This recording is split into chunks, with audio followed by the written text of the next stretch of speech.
नमस्कार दोस्तों, प्रज्ञावाणी YouTube channel पर आपका बहुत बहुत स्वागत। दोस्तों, आज इस वीडियो के माध्यम से हम जानेंगे कि पीतर लोक में जो पीतर आत्माएं होती हैं वो किस तरह से मनुष्य लोक में अपने सगे संबंधियों से अपने संबंध को जोड़ना चाहती हैं, उसके लिए किस तरह से प्रयास कर। तो आइए इस वीडियो में अंत तक जरूर बने रहें।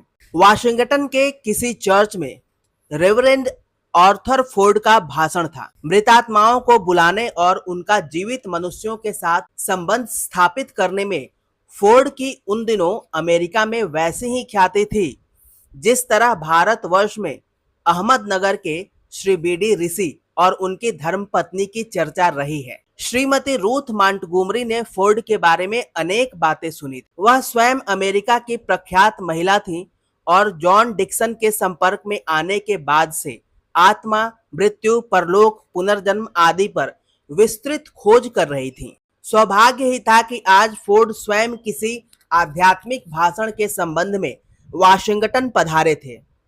श्रीमती रूथ मॉन्टगोमरी ने अवसर खोना ठीक न समझा। वे फोर्ड से मिली और विस्तृत विचार विमर्श के लिए समय की मांग की। फोर्ड ने 2 दिन बाद आने की स्वीकृति दे दी।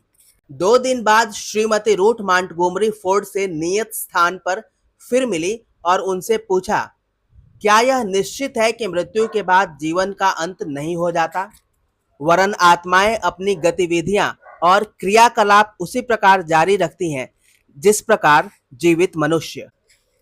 फोर्ड ने उत्तर दिया, मृत्यु के पश्चात भी आत्माएं दूसरे लोकों में जाकर बराबर आध्यात्मिक उन्नति के प्रयत्न में रहती हैं। जब तक मोक्ष की प्राप्ति नहीं होती तब तक उनका यह प्रयत्न बराबर चलता रहता है। आध्यात्मिक उन्नति के लिए यह आत्माएं दूसरे लोगों, विशेषकर अपने प्रियजनों को भी संदेश पहुंचाना चाहती हैं, पर उन सूक्ष्म संकेतों को सब लोग नहीं पकड़ पाते, इसलिए उनके संदेश निरर्थक जाते रहते हैं।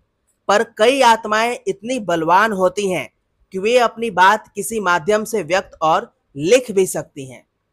श्रीमती रूथ इतनी आसानी से वह बातें मान लेने वाली नहीं थी। अपनी बात फोर्ड ने समाप्त की तो श्रीमती रूथ मॉन्टगोमरी ने उनसे पूछा, क्या आप ऐसी आत्मा को बुलाकर मुझसे परिचय करा सकते हैं जिसे मैं पहले से जानती हूं, जिससे मैं सत्य और असत्य का पता लगा सकूं। फोर्ड एक सोफे पर आराम से बैठ गए। दोनों आंखें एक काले रुमाल से बांध ली।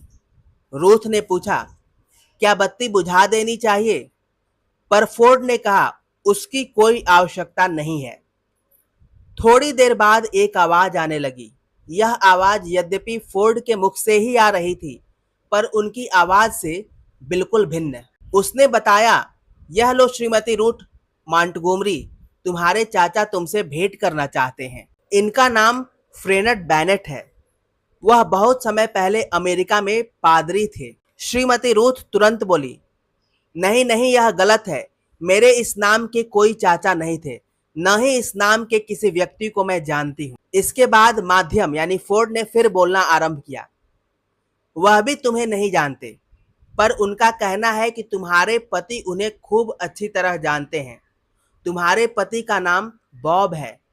तुम उनसे घर जाकर पूछना। और हाँ, अब लो, यह तुम्हारे पिताजी उपस्थित हैं।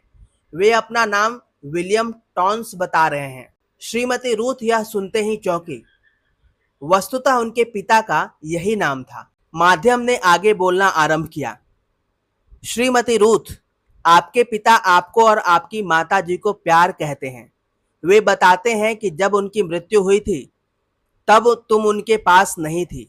वे काफी बीमार थे और उनकी एकाएक मृत्यु हो गई थी। मरकर थोड़ी देर में उन्हें अपने रोग का भी पता नहीं रहा। वे स्वस्थ अनुभव कर रहे हैं। वे कह रहे हैं, यहाँ किसी प्रकार की बीमारी नहीं है। मनुष्य हमेशा एक सी अवस्था में रहता है, न वह बूढ़ा होता है, न बालक और न युवक। और हाँ, देखो, तुम्हारी माताजी यहाँ नहीं है। वे तुमसे काफी दूर हैं, अभी कुछ दिन तक आएंगी भी नहीं। उन्हें मैं देख रहा हूँ। उनकी टांग में कई दिन से दर्द हो रहा है। उक्त दोनों व्यक्तियों के अतिरिक्त कई और जानी अनजानी आत्माओं का परिचय श्रीमती रूथ से कराया गया। अपनी पुस्तक सत्य की खोज में वे स्वयं लिखती हैं, कई पहचानी हुई आत्माओं की बातें इतनी सत्य थी कि मैं आश्चर्यचकित रह गई। मेरे पिताजी ने जो जो बातें बताई सब सच थी। सचमुच ही जब वे बीमार थे तब मैं अखबार के काम से इजिप्ट गई थी। मुझे इजिप्ट में ही तार द्वारा उनके निधन की सूचना दी गई थी। जब मैं लौट कर आई तब 2 दिन बीत चुके थे। पिताजी किसी बीमारी से ही मरे थे, यह भी मुझे अच्छी तरह मालूम है। शाम में एकाएक मैंने माताजी को फोन किया तो उन्होंने बताया कि सचमुच उनके एक पैर में कई दिन से बुरी तरह से कष्ट है और उन्हें लौटने में काफी समय लगेगा। इसी प्रकार बॉब ने मुझे बताया कि मेरी मौसी फ्रेंड बेनेट नाम के एक पादरी को ब्याही थी। वे कांगो अफ्रीका में ही रहते थे। इन दोनों घटनाओं में श्रीमती रूथ ने जहां वर्तमान के सत्यों को स्वीकार किया है, वहां यह भी लिखा है कि यदि मृतात्माओं द्वारा बताई हुई भूत व वर्तमान की बातें सच होती हैं, तो वे मृत्यु के अनंतर अपने अस्तित्व के बारे में भी जो कुछ कहते हैं, उसे सत्य मानने से इनकार करना दुराग्रह ही होगा। उसे सत्य न मानकर मानव समाज अपना अहित ही करता है, क्योंकि उससे एक अत्यंत आवश्यक और उपयोगी वास्तविकता पर पर्दा पड़ जाता है। माध्यम के द्वारा मेरे पिता ने कहा था, मैं एक ऐसे रहस्य का उद्घाटन करता हूं जो विश्व की सबसे बड़ी आवश्यकता है। वह यह कि हम एक ऐसे संसार में रह रहे हैं जिसमें स्थूल की तरह सब कुछ दृश्य है, सब कुछ अनुभव गम्य है, जहां बराबर उन्नति होती रहती है। हम शून्य में नहीं रह रहे। यहाँ सबको मनोरंजन के साधन उपलब्ध हैं। यहाँ बेकार बैठकर कोई प्रसन्न नहीं रह सकता।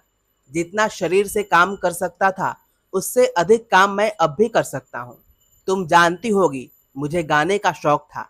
मैं अभी भी संगीत का अभ्यास करता हूँ। दोस्तों, अगर इस तरह का वीडियो आपको पसंद है तो कृपया इसको लाइक करें, शेयर करें, हमारे चैनल को सब्सक्राइब करना न भूलें और अपने सलाह सजेशन भी कमेंट बॉक्स में जरूर दें। धन्यवाद।